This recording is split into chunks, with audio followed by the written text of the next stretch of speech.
Nkuri pe nabaye mpura n'abantu bakambwira ngo mama igihe yatwitiye ntiyari yabyara, Imana nkagira agahinda muri njyewe.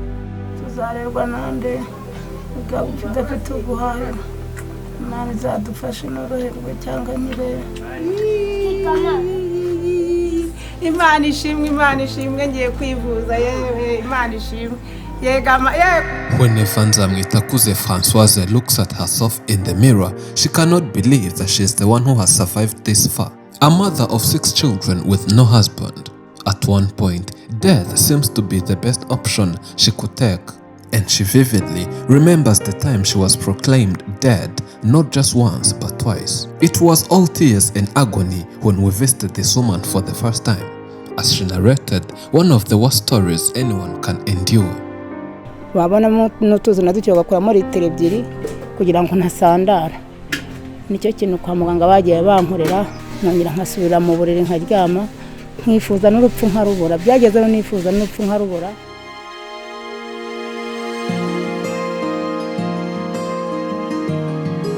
All her problems rounded upon this huge belly she carried. She thought she was pregnant, but her logic changed when she couldn't give birth after 9 months. Instead, her belly swelled even further, this time affecting her legs and other parts of the body, and within a blink of an eye, she was weighing a staggering 150 kilos. We published her tragic story and the Afrimax community responded to her pleas. Today, we returned back to visit her and we offered her the gift given by the Afrimax community through givinglife.com.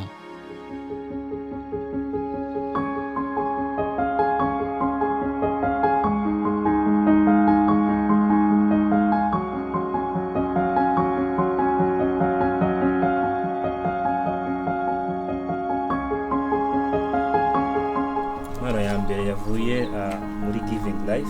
Yego. Mani bahumugisha. Umupira. Ukuri. Kirashyikira wambare. Mani bahumugisha. Yewe ibintu byiza. Shiramo banze wambare. Kankambare we. Nukuri Imana ijye bahumugisha ababyeyi. Imana ishimwe ndaberewe. Yewe. Shirari nyuma turebe.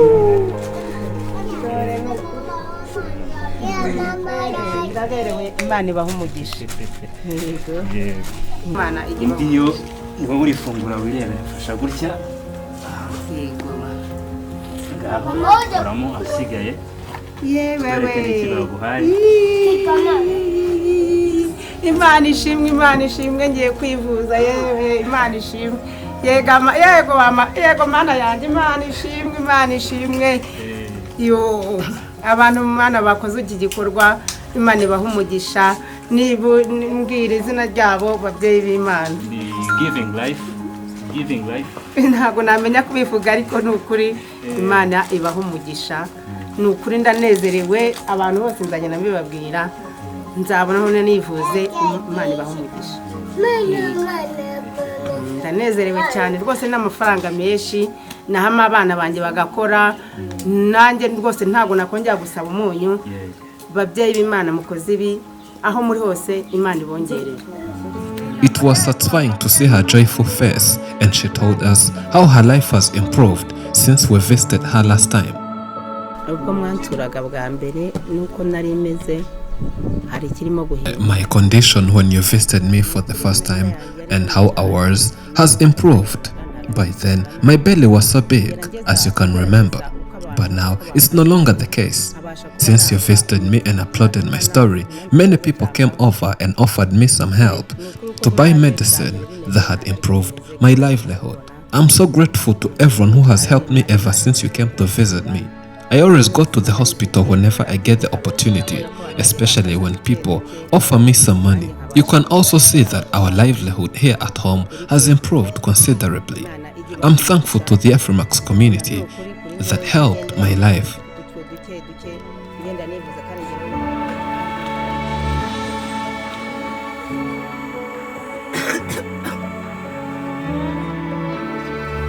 Even if Nzamwitakuze is still sick, she still has million reasons to be grateful.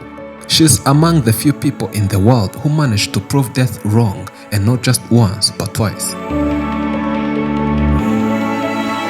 She was living a normal life when her belly started to swell abnormally, and the first thing she did was to visit the hospital. Doctors were surprised to see her condition, but equally ashamed by their failure to diagnose the cause of her condition. Françoise was discharged from the hospital without any clue about her condition, and she returned home to rot in her bed alone. Nacuruzaga mu isoko, mu bushobozi nari mfite njya kwa muganga, bampima umwijima barawubura, bampima imiti uko barazibura. Ikintu bankoreye barangabanyije kugira ngo mpumeke kuko sinashaka guhumeka kuko ahantu hose nari nabyimbye. Kubw'Imana rero nibwo mumbona kuri televiziyo.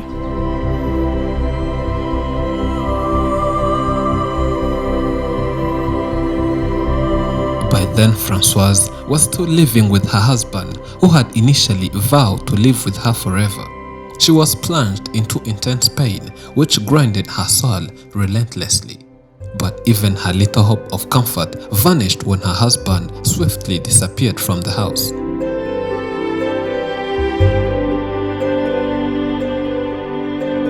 At first, Françoise thought that he would be back, but to her dismay, he never did, nor would he pick up her regular calls. That's when she realized that she was in too deep troubles, to which she had no idea of how to escape. N'ubuhamya bw'Imana, ni Imana ikimbeshejeho. Ubu ngubu ndi umumama ufite abana 6.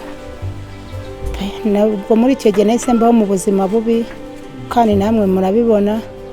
Umutwara ese umugabo yahise agenda abonye bimeze gutya, nsigara mu buzima bubi pe. Mbura ukundi kuntu mbigenza, no kubura nawe kakubufasha nkabura uko ntambuka kuko nari mbyimbye cyane. Ni ukuri ubu ndashima Imana kuba ngihagaze pe. Imana ibagejeje aha namwe mwe ababyeyi mwe, ibaha umugisha.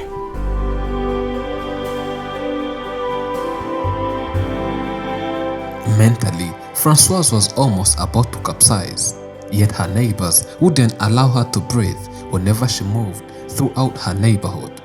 She would be mocked as neighbors wondered whether she would ever give birth. It reached a point Françoise would fear to go out in public so that she would avoid meeting people who would mock her.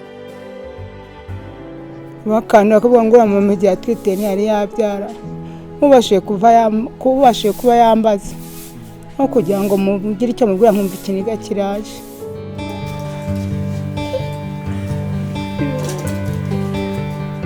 It was tough for a single mother to navigate everything that was dwelling on Françoise's head.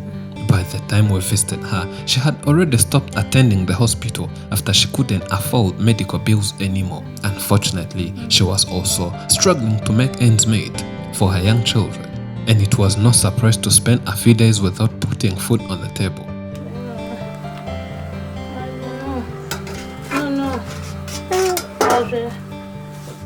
At this point, Françoise imagined her end to be nearby, and she contemplated committing suicide. Her condition had deteriorated so much that doctors found nothing but death embracing her.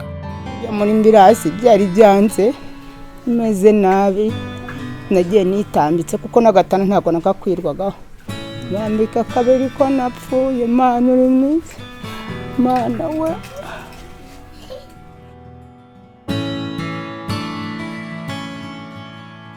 The story of this youngest son was the saddest of all. As her older siblings had gone to school, this young boy was the caretaker of her dying mother. With no light in sight, Françoise could dare tell her child the worst words any parent can say to her child.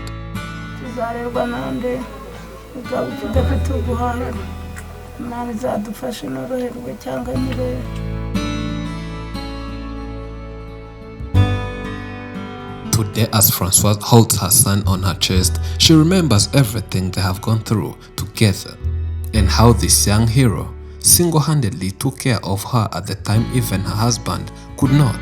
She's proud of her recovery journey and hopeful to fully recover in the near future, especially after she got money from the Afrimax community to keep up with her medical bills. Ariko mfite ibyiringiro kuko mugarutse no kunsura mugasanga barimo kugenda bihinduka ubutamushobora kuzasanga nakize. Ni ukuri ndabashimiye pe, murakoze kuko ndabona nanjye mumfiteho umugambi nshobora kuzakira, wenda nayo agenda abura amani izagenda yatanga nanjye mundewe ko nakira.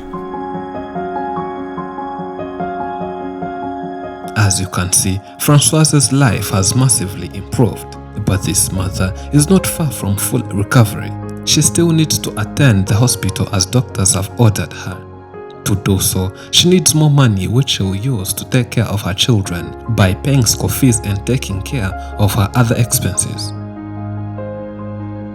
You can keep donating to improve her life through the Giving Lives links found in description and pinned in top comments. Thank you for watching. I'm Elijah and this is Afrimax English. Remember to subscribe. Yego mana yanjye, Imana ishimwe, Imana ishimwe.